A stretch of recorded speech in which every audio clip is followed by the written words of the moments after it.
আমার বাড়ি, আমার বয়সে আমি 7-8 বার বেশি ভাঙছি। আমি বাংলা 8 ভাঙ্গা এসে পড়ছি। আপনি 8 বার ভাঙছেন? 8 ভাঙ্গার মাথায় পড়ছি। বাদামি লাগাইছি, 5 বিঘা পুড়ে গেছি। তারপরে এই যে পাট বুনছি, পাটও পুড়ে গেছি। তারপরে ধান বুনছি, ধানও তো আর পারতেছি না, ধানও তো পুরাই। মাঠে ঘাস আছে কেমন? ভালোই আছে, ঘাস হয়ে গেছে তাও আর। মানে যে খরার কারণে ছিল না, পরে আবার হয়েছে? পরে আর ঘাস হয়েছে।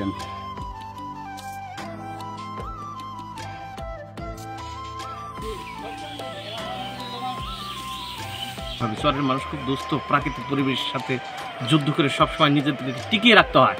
এই টিকিয়ে রাখার মাঝখানে একটু জমি যদি ভালো হয় তাহলে আমরা ফসল আবাদ করে আবার সে স্বাবলম্বী হয়ে 2 পায়ে দাঁড়ায় নিজেদের সংসারকে স্বাবলম্বী করতে পারবো।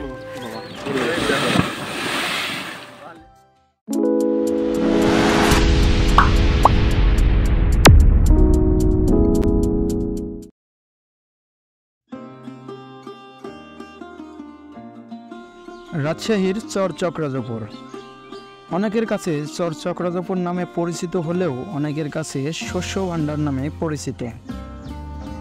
রাজশাহী থেকে প্রায় 55 কিলোমিটার দক্ষিণ পূর্বে বাঘা উপজেলার পদ্মার পাড়ে অবস্থিত এই চক্রাজপুর। বিস্তীর্ণ চরাঞ্চলটি 2016 সাল পর্যন্ত 2 নং গড়গড়ি ইউনিয়নের অন্তর্ভুক্ত ছিল, যা 2016 সালে চক্রাজপুর ইউনিয়ন নামে মর্যাদা লাভ করে। মূল পদ্মা নদী থেকে ছোট্ট একটি শাখা নদী বাঘা উপজেলা থেকে চক্রাজপুর ইউনিয়নকে বিচ্ছিন্ন করেছে।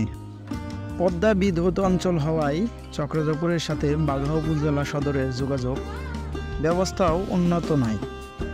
শুষ্ক মৌসুমে বাঘা থেকে চক্রাজপুর যাবার রাস্তা পিচ ঢালা, মাটি বালুময়, মোটরসাইকেল চলাচল প্রধান মাধ্যম। তবে কাঁচামাল ও অন্যান্য সামগ্রী পরিবহনের ক্ষেত্রে মোটর চালিত ভ্যান ও মহিষের গাড়ি চলাচল করে। ছোট বড় নিয়ে প্রায় 10টি গ্রাম নিয়ে চক্রাজপুর ইউনিয়ন গঠিত। তবে পলাশী ফতেপুরকে এই চরের সবচেয়ে পুরাতন অঞ্চল বলা হয়ে থাকে। আসসালামু আলাইকুম বন্ধুরা, আমি কিন্তু এই মুহূর্তে আছি চক্রাজপুর ইউনিয়নের পলাশী ফতেপুর গ্রামে। বা পোয়াল কিন্তু রাস্তার দুই পাশে দাঁড় করে রাখার কারণে কিন্তু এই গ্রামের নৈসর্গিক সৌন্দর্য আরও কিন্তু বৃদ্ধি পেয়েছে। আর আমি যে জায়গাটি দাঁড়িয়ে আছি এই জায়গাটি গত বছর কিন্তু পিচ ঢালা রাস্তা হয়েছে। এর পূর্বে কিন্তু মানে অনেক বছর আগে, মানে আমাদেরও জন্মের পূর্বে জায়গাগুলো কিন্তু কাশফুলের মাঠ ছিল। তো একে একে পর্বে পর্বে একজন করে বা কয়েকজন মিলে বাড়ি করার মাধ্যমে কিন্তু এই কিন্তু সুন্দর সুন্দর যে সারিবদ্ধ বাড়িগুলো তৈরি করা হয়েছে। এইভাবে আস্তে আস্তে এই এলাকায় এই চরে বাড়িগুলো বৃদ্ধি পেয়েছে, গ্রাম বৃদ্ধি পেয়েছে। মাছ কোন জায়গা থেকে নিয়ে আসেন? বাজার থেকে। প্রতিদিন কিনে আসেন? প্রতিদিন হয়, এখন বাজার যায়, রোজগারে আসা যায় না। বেচা কিনা ভালোই হয়? হয় বেটা। কি মাছ আছে? মাছ আছে ভাটা, সিলভার, পাঙ্গাস। দেখি একটু দেখান তো। এই যে চাচা বাগা থেকে মাছ এনে এই চরে ফেরি করে বিক্রি করেন।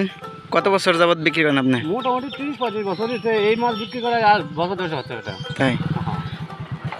আগে গাঙ্গা মাছ বিক্রি করতে, এখন এই মাছ বিক্রি করছি।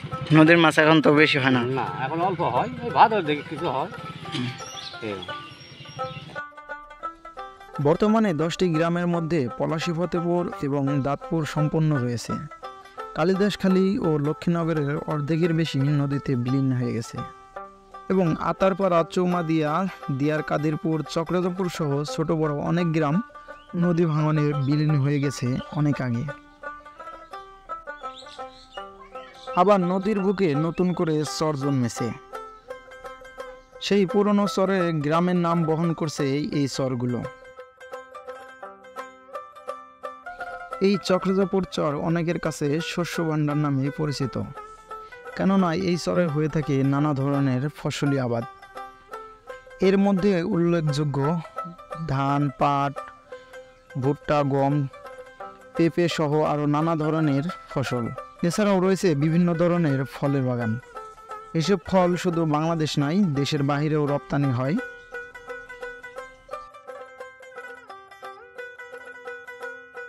এই জমিতে কোনো সার প্রয়োগ করা হয় নাই, কিন্তু দেখতে পাচ্ছেন কাঠোয়াডাটা কি পরিমাণ মোটা হয়েছে। হ্যাঁ, এই জমিতে যদি পুঁই শাক বা এই যে এরকম ঢেঁড়স এগুলো লাগানো যায় তবে কিন্তু খুব ভালো ফলন হবে।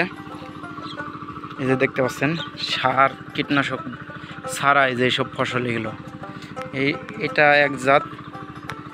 এই ঢেঁড়সের কয়েকটা জাত থাকে, এই যে এটা আর এক জাত। এই যে আমাদের রহিম ভাই উনি হলো ঢেঁড়স তুলতেছেন। যে পাশে ধুন্দুল আছে, আজকে বাজারের দিন উনি এগুলো তুলে নিয়ে বাজারে নিয়ে যাবে। তো ভাই তরকারি এখন দাম কেমন? এই ঢেঁড়সের দাম কেমন? এখন দাম কম, 20 টাকা। 20 টাকা। আর ইয়ার ধুন্দুল? জমির দাম বাড়ছে 40 টাকা কেজি। 40 টাকা। কয়েকদিন আগে তো 10 টাকাও ছিল। 10 টাকা ছিল তখন, ধরুন আমদানি মেলা করে এই ঘূর্ণিঝড় হয়েছে না, ঘূর্ণিঝড় হয়ে একবারে শেষ। সার মাস কিছুই নাই, এখন 40 টাকা কেজি। আগে হয়েছিল 4 ক্যারেট ওই হাটে, আজ হয়েছে 1 ক্যারেট। মানে ঘূর্ণিঝড়ের কারণে নষ্ট হয়ে গেছে। বন্ধুরা এই যে দেখতে পাচ্ছেন গাছের পাতাগুলো কিন্তু এই যে রোগে আক্রমণ করছে। বাদামি লাগাইছি, 5 বিঘা পুড়ে গেছি। তারপরে এই যে পাট বুনছি, পাটও পুড়ে গেছি। তারপরে ধান বুনছি, ধানও তো আর পারতেছি না, ধানও তো পুরাই এখন। কোনো আবাদে ধরো আবার তামানে লস করছো। এই যে নদী ভাঙন, এই যে জমি কেমন গেছে পিছনে? নদীর ভিতরে, নদীর ভিতরে সব জমি তো নদীর ভিতরে। কত বিঘা হতে পারে আপনার? আমার জমি আছে 40 বিঘা নদীর মধ্যে। নদীর মধ্যে 40 বিঘা। ওইগুলা কি ওই পারে উঠছে? না, ওপার কত উঠছে বালির চর, কত ওই যে 40 বিঘা 5 বিঘা বাদামি লাগাইছি। এত আমার হানি গাঙ্গের মধ্যে সমস্ত। এই যে পরবর্তী নদী ভাঙলে এবার কি এই চরে থাকার আশা আছে নাকি? থাকার আশা ওবকাম যে আবার তো বাংলে বা থাকা যায় নাকি? আমরা তো কান দিতে পড়ে গেছি, নদীর কান দিতে পড়ে গেছি। এখন তো কোন জায়গায় বাড়ি করবো তার কোনো খুঁজে পাইতেছি না এখন, যে কোন জায়গা দিয়ে যাবো। বন্ধুরা আমি এখন আছি এই যে এটা নিচ পলাশী, আর এটা মোল্লাপাড়া বলা হয়। এই যে এই পাশে একটা মসজিদ ছিল, মসজিদটি নদীতে বিলীন হয়ে গেছে। তো এটা একটা সুইজারল্যান্ডের মতো একটা পরিবেশ দেখতে পাচ্ছেন। এখানে ছাগলগুলো চড়াচ্ছে, আবার এই পাশে ছোট বাচ্চারা কিন্তু মনের আনন্দে ক্রিকেট খেলছে।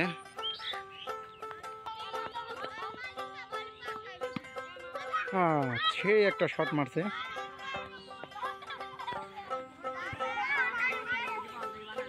কত হলো? 4 হলো না 6 হলো? 4 হয়েছে। তোমার নাম কি? হ্যাঁ সিয়াম। কোন ক্লাসে পড়ো? ক্লাস 4। কোন স্কুলে? দেখতে পাচ্ছেন এরা কিন্তু মাঠের মধ্যে খুব সুন্দর একটা মাঠ তৈরি করে নিয়েছে নদীর পাড়ে। এইখান থেকে কিন্তু সুন্দর একটা ঠান্ডা বাতাস আসছে, সেই সাথে যে বাচ্চারা খেলাধুলা করছে, খুব সুন্দর একটা পরিবেশ।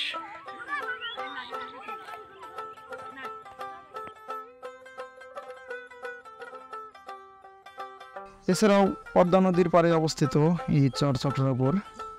পদ্মা নদীতে অনেক মাছ ধরে জীবিকা নির্বাহ করে এই পদ্মা পাড়ের মানুষ।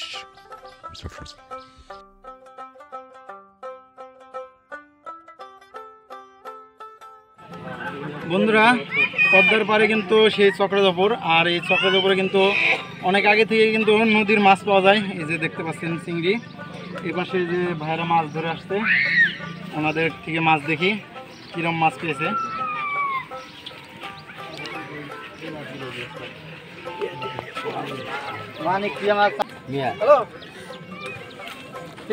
এই যে মাছ দেখতে কিন্তু মানুষের দেখতে পাচ্ছেন কতগুলো মানুষের জড়ো হয়েছে, মাছ ধরছে। মানিক ভাই আপনি কতদিন যাবতে যে মাছ ধরতেছেন? 4-5 বছর ধরে। দেখতে পাচ্ছেন সেই মানিক ভাই কিন্তু প্রায় 4-5 বছর ধরে কিন্তু এই মাছ ধরতেছেন। তো প্রতিদিন কতগুলো মাছ পাওয়া যায়? এই প্রতিদিন ফুট কেনে একদিন পর পর উঠাই 1000 টাকা করে হয়। 1000 টাকা। এই যে এই চিংড়ি এগুলো কত টাকা কেজি? এগুলো 1100 টাকা কেজি। 1100। আর ওই যে ইয়া বেলে 400 টাকা কেজি। 400 টাকা কেজি।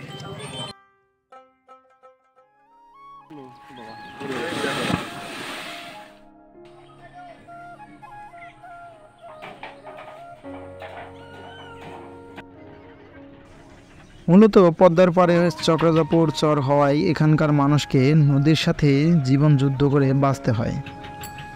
প্রতি বছরই এই চরে পদ্মার পাড়ে মানুষের ঘরবাড়ি ও ফসলি জমি নদী ভাঙনে বিলীন হয়ে যাচ্ছে।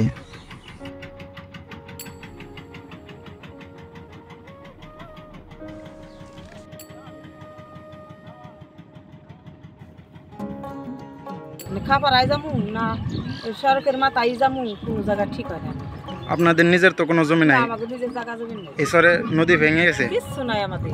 নদীতে কিছু আছে? নদীতে ভেঙে গেছে আসলে ওই যে লক্ষ্মীনগর স্কুলের ওই পাড়া ছিল সেই জমি আমাকে ভেঙে ছিঁড়ে গেছে।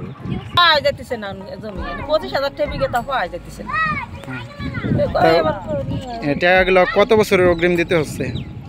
3-4 বছর এটা আগে নিয়ে নিতেছে। তাহলে জমিতে বাড়ি করে দিব, তারপরে বাড়ি করে দিব। কোন সাইডে এই জমিগুলো? এই জমিগুলো এই যে পাড়ার মাথায় যে লক্ষ্মীনগর মোল্লারা বাড়ি করছে, মোল্লাগো বাড়ির দেখা ঘুরাই মানে ওই নিচ পলাশির গ্রামের পিছনে। মধ্যে আছে দাঁতপুর। মানে দাঁতুর বাড়ি করছেন বর্তমানে। আপনাদের বাড়িটা কোন দিকে? আমার বাড়ি স্কুলের সাথে। স্কুলের সাথে। এই মোট আপনাদের বাড়িটা কতবার নদীতে ভাঙন হয়েছে? আমার বাড়ি আমার বয়সে আমি 7-8 বার বেশি ভাঙছি। আমি বাংলা 8 ভাঙ্গা এসে পড়ছি। আপনি 8 বার ভাঙছেন? 8 ভাঙ্গার মাথায় পড়ছি এসে। তারপরে এমনি যা ভাঙছি তাতে আমার ধরো 12-14 পার হয়ে গেছে। এই তাছাড়া নদীতে যা ভাঙছে 7-8 বার হয়েছে। এই যে একবার যে নদী ভাঙন হয়, এই নদী ভাঙনে তো টাকা প্রয়োজন হয়, মানে অর্থ তো খরচ হয় আপনাদের? মানে কত আনুমানিক? একটা বাড়ি ভাঙতে গেলে ধরো আমাকে মতন গরিব মানুষের বাড়ি তাও সাধারণ 60-70-80 হাজার 1 লাখ টাকা লেগে যায়। এখন যদি একটা ঘর পুরাতন হয়ে যায় ওটা তো আর চলে না, নতুন আর একটা দিতে গেলে আবার দিতে গেলে আবার ওগুলো ভাঙচুর হয়ে যায়। বাংলা পরে আর কিছুই থাকে না। নদীতে বাংলা কিছু থাকে নাকি? তালান্টের নদী কিছু থাকে? ভাঙে চুরি তো ঘরটা নতুন হাল পেয়ে গেলে আবার 40,000-50,000 টাকা ঘরের পিছনে খরচ হয়ে যায়। বাড়ি করে গেলে জায়গা জমির ইতে অনেক টাকা লাগে না। এই যে এনে ধরো বাড়ি করছি 20,000 টাকা কর দেওয়া লাগে বিঘায়। মানে অন্যের জমির উপর আছে না? অন্যের জমির উপর আছি 20,000 টাকা কর দেই। 5 কাঠা বললে 5 টাকা, 5 কাঠা 7 কাঠা 8 কাঠা করে নিয়ে এত 7 কাঠা পুরো মধ্যে বাড়ি করছি 7,000 টাকা দেওয়া লাগে। তারপরে কত গন্ডগোল ফেসাদ মারামারি গরিব মানুষ তো আমাকে। আপনার নিজের জমি কি এই চরে আছে এখন বর্তমানে? না এই চরে নাই, ওই পার্শ্ব ওই কালো চরের ওই মুড়ে বহুত। চক্রাজাপুর বাজার পার্শ্ববর্তী চক্রাজাপুর উচ্চ বিদ্যালয়। আসলে চরের বড় 2টা প্রতিষ্ঠান হলো চক্রাজাপুর বাজার এবং চক্রাজাপুর উচ্চ বিদ্যালয়। আমাদের পদ্মা নদীর পার্শ্ববর্তী, আমরা পাশাপাশি অনেকদিন এই পদ্মা নদীর সাথে যুদ্ধ করে চলে আসছি এক নাগাদ বেশ কিছুদিন হলো। পরপর আমার এই ছোট্ট জীবনে 7 থেকে 8 বার এই নদী ভাঙনের কবলে পড়ছে। বিশেষ করে চক্রাজাপুর উচ্চ বিদ্যালয় এবং বাজার 4 বার ভাঙা হয়েছে। 4 বার মাথায় এবার এই তো নদী, পাশেই নদী। কঠিন একটা অবস্থা হয়ে দাঁড়ায়। এই স্কুল যখন ভাঙা হয়, এরপরও কয়েকবার ভাঙা হয়েছে। স্কুলের সমস্ত ছাত্রছাত্রীরা বিশৃঙ্খলভাবে ঘুরে বেড়ায়, ছুটি থাকে, স্কুল উঠানোর জন্য সময় লাগে, জমির জন্য হাতে পায়ে ধরা লাগে, কার জমি নিব, কার কাছ থেকে নিব, এইভাবে সবাইকে পরিশ্রম করতে হয়। মাঝখানে একদম পড়াশোনার বিশাল ধরনের ক্ষতি হয়। তো চক্রাজাপুর নদীকে শাসন করার জন্য জিও ব্যাগ ফেলে নদী খনন করে চেষ্টা করা হচ্ছে। তারপরে এবছর যা পরিস্থিতি, হয়তো নদীতে পদ্মা নদী খুব শক্তিশালী নদী। এই নদী কখন যে আমাদেরকে এখান থেকে আবার কোথায় যাইতে হবে, ভেসে যেতে হবে, কোথায় যা দাঁড়াবো, কোথায় প্রতিষ্ঠান, উচ্চ বিদ্যালয় এবং বাজার, কোথায় রাখবো, এটি বহুত একটা চিন্তা ভাবনার মধ্যে রয়েছে। তো সবে মাত্র নদীতে পানি চলে আসছে। হ্যাঁ, ইতিমধ্যে যে কিছুদিন আগে একটা প্রাকৃতিক ঝড় হলো, এই ঝড়ে বিশেষ করে আমার ঘরটা হলো আমাদের এই বাজারের প্রথম। এই বাতাসে ঘরের কোনা টোনা ভেঙে গেছে, মেরামত করা হলো, আবার স্কুলেরও অনেক ক্ষয়ক্ষতি হয়ে গেছে ইতিমধ্যে। সব মিলে আমরা খুব ক্ষতির মধ্যে আছি। তো আশা করি এবছর যদি বাঁধ দুইটা পরপর 2 থেকে 3টা বাঁধ দেওয়া হতো, আমার মনে হয় আর এই নদীতে তেমন একটা ক্ষতি করতে পারতো না। কারণ হলো আলাইপুর একটা বাঁধ দেওয়া আছে, ওই বাঁধের কারণে গেল বছর খুব একটা ভাঙে না, অল্প কিছু পরিমাণ ভাঙছে, যেগুলো মানে ভাঙার নদীর পাশে থাকে স্বভাবত হয়েই থাকে। তো এইরকম 2টা থেকে 3টা বাঁধ হলে আমার মনে হয় আমাদের এই গোটা চকরাজাপুর ইউনিয়নবাসী আর নদী ভাঙার কবলে পড়তো না। আমরা মোটামুটি স্থায়ীভাবে বসবাস করতে পারতাম এবং পশুপালন, কৃষি জমি, যে সমস্ত জমি অনেক জমি বালুময় হয়ে গেছে সেখানে আবাদ হয় না। তো যদি নদী আপনার ওই ভাঙা বন্ধ হয় তাহলে ইনশাল্লাহ এই মাঠগুলা পর্যাপ্ত পরিমাণে ফসল হবে, নতুন ফসল ঘরে আসবে, সবাই সুখী হবে। চরের মানুষ খুব দুস্থ, প্রাকৃতিক পরিবেশের সাথে যুদ্ধ করে সবসময় নিজেদেরকে টিকিয়ে রাখতে হয়।